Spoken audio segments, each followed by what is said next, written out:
You got 30 minutes to say it.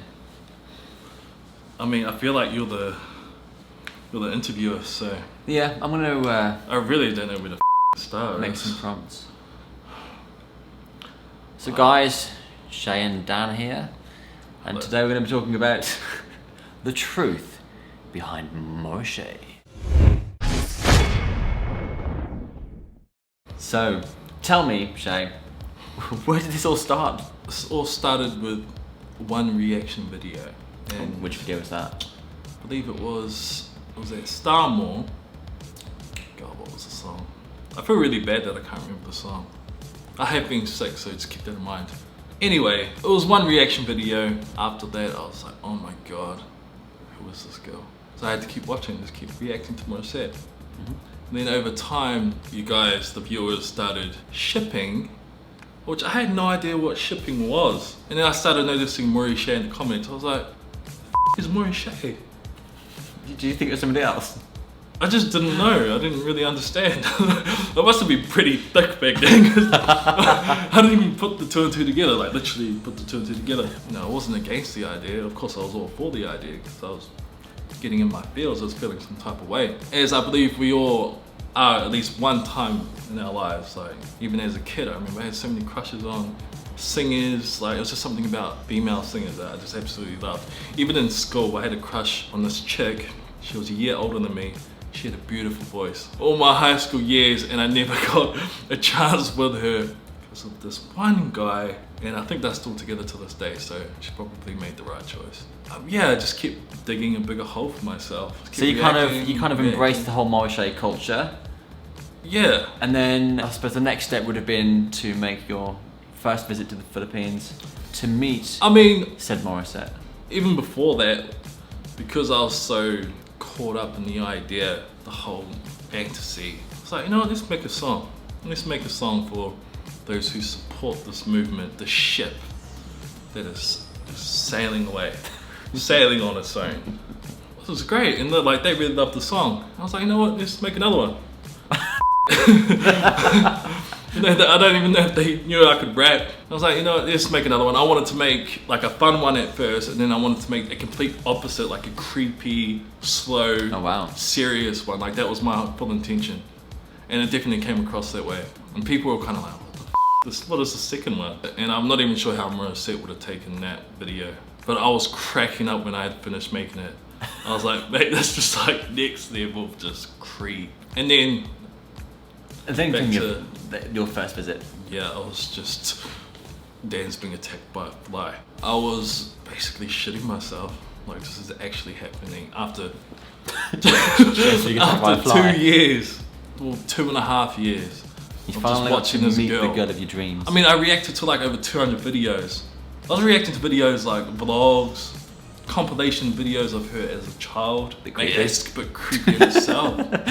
But people enjoyed watching it. Yeah. And I was very genuine, like my reaction was my true reaction. I was like a little kid just head over heels with this beautiful, talented Filipina that I was very, very scared and nervous to meet.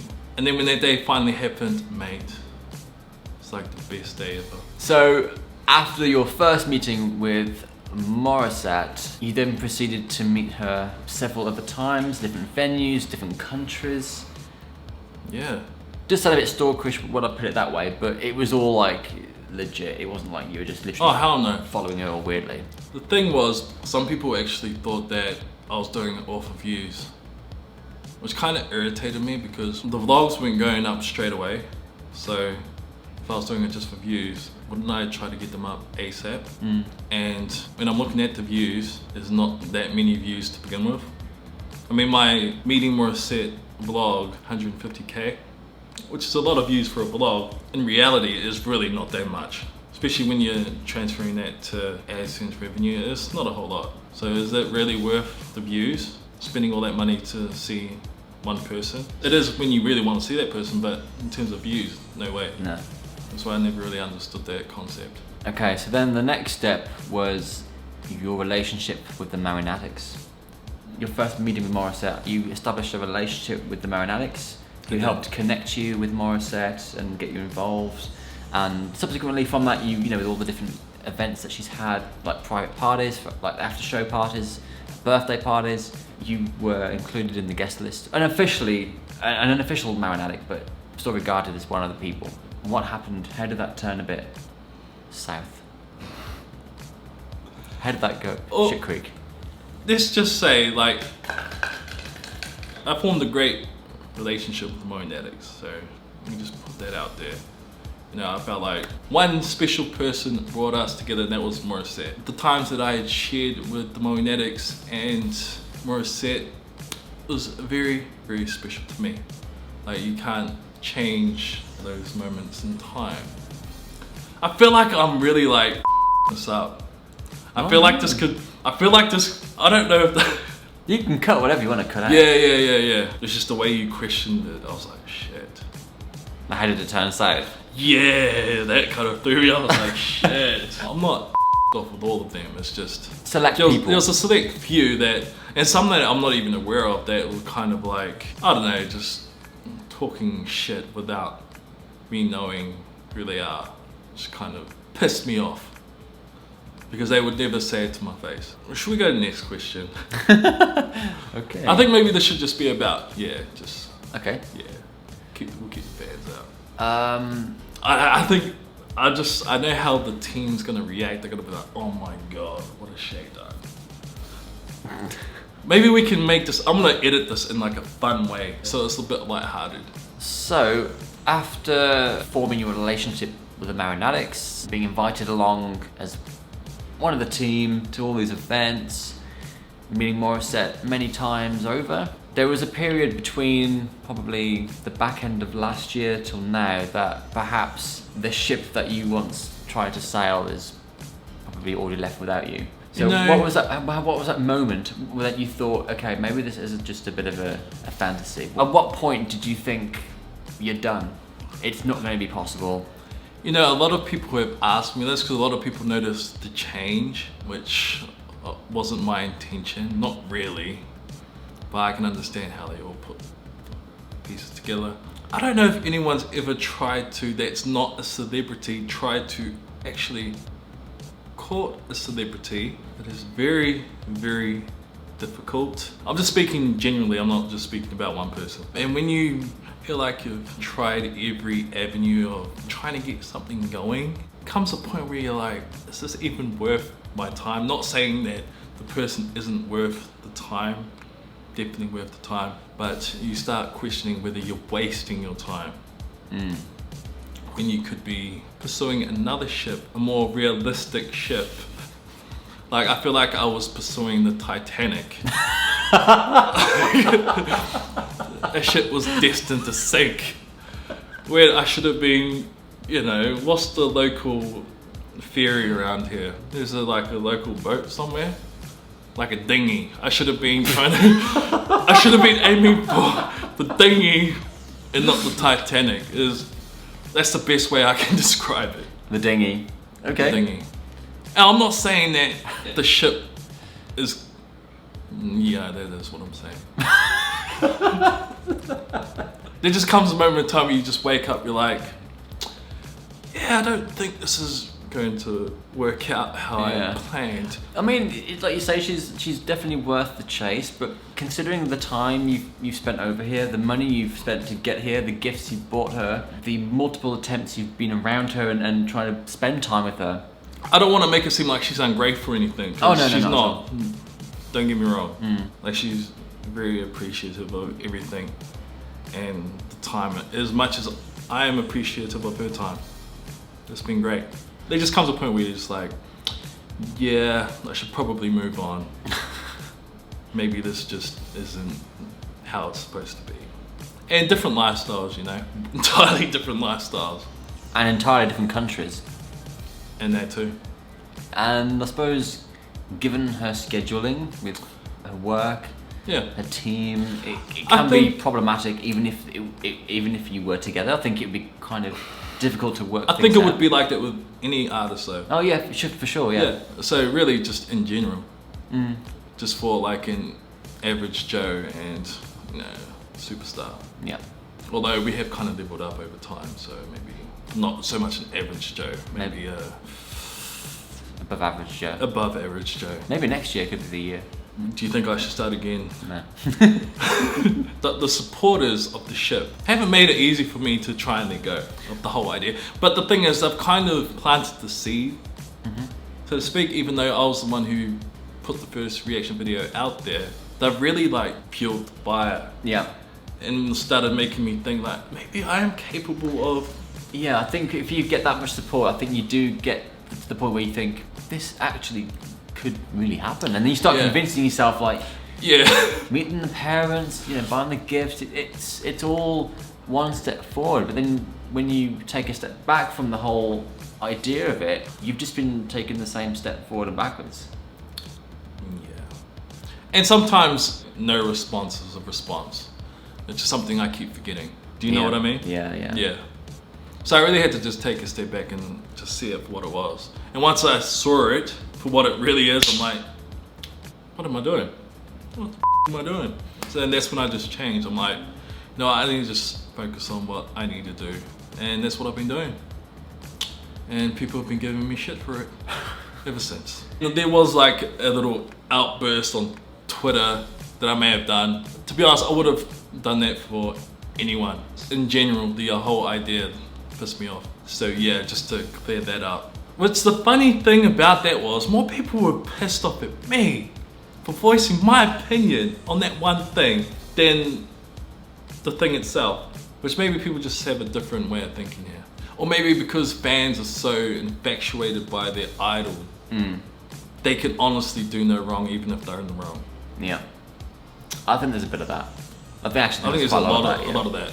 And it's not just one artist. I think it's any fandom for any artist in any part of the world. I think is the same. I think even it doesn't even have to be like a singer. It could be you know, an actor. Yeah. Anything. You know, I think if you idolize somebody in this world, even if it's family, I think you could still have that same perception, that same kind of, you know, you idolize somebody in your life, someone you look up to. If they don't do anything. If whatever they do, you think it's the right thing to do, you think that's the acceptable way to behave, and why would you question that? You know, if someone like really up, I think the best thing is to actually voice it, just so they know. The thing is, okay, let's be honest. When Morissette did something that kind of threw me off, everyone was telling me that, why don't you message her? Like she's going to open my message and read my message. That's something we could have talked about on the other video about being a YouTuber. Like we can just message these artists. Like we have connections with the artists, but not DM sort of connections. Not with all artists, only a select few. Yeah, and even then, the ones that we do have direct connections with still don't always get back to it. Sometimes they don't even read the messages. Yeah, they just follow us. I have a feeling it's gonna get a lot of dislikes, only because. Being very honest, and regardless if we're being honest or not, if it doesn't rub them the right way, definitely going on Shay and doing YouTube channel. Okay, but in saying all of that, this doesn't mean that I hate Morissette. Quite the opposite. I still support Morissette. I still go to her concerts. I mean, we're going to a concert tomorrow night. Yeah. So I think it's just a case of the Morishay ship has sunk a little bit. Titanic. But everything else about Morissette that we love and idolize about her, it's still there. It's still there. Yeah. It's just minus that lovey-dovey connection. Yeah. I mean, this video is all about the demise of Morishay, not. Actually, I want to be honest. Sometimes I catch myself like, I don't know if I made the right decision. but other times I'm like, yeah, I think you did, because it was actually becoming sort of a burden, because I was trying to make them happy, myself happy, Morissette happy, and her team happy, fans happy, when in reality I was making no one happy except for maybe my viewers. Actually, nah, I f***ed a lot of them off too, this whole thing. Basically no one was happy. I wasn't happy. And now that I've got the whole Morishay thing off my back, I feel a lot more free. Yeah. And I feel like the white dove is, you know, if we were to exit out of like a limousine at the same time at the Wish Awards onto the orange carpet, I feel like one of those white doves just...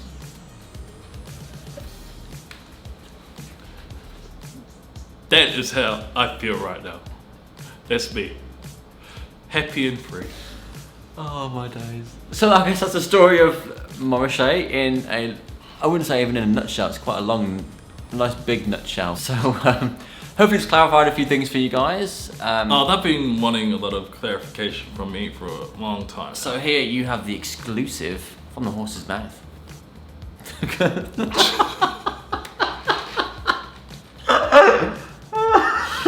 Why are we making this video? I don't even know. The thing is, the supporters out there started this. I didn't start this. I don't feel I started this. No, I was just reacting. I've had a lot of ships on my channel too, but nowhere near as intense as Morishay because I've actually seen her so many times. I should probably end this video while we're here. Hopefully you guys aren't too sad about this. No, I don't have a partner right now. Happily single. Happily on Bumble. Free to mingle.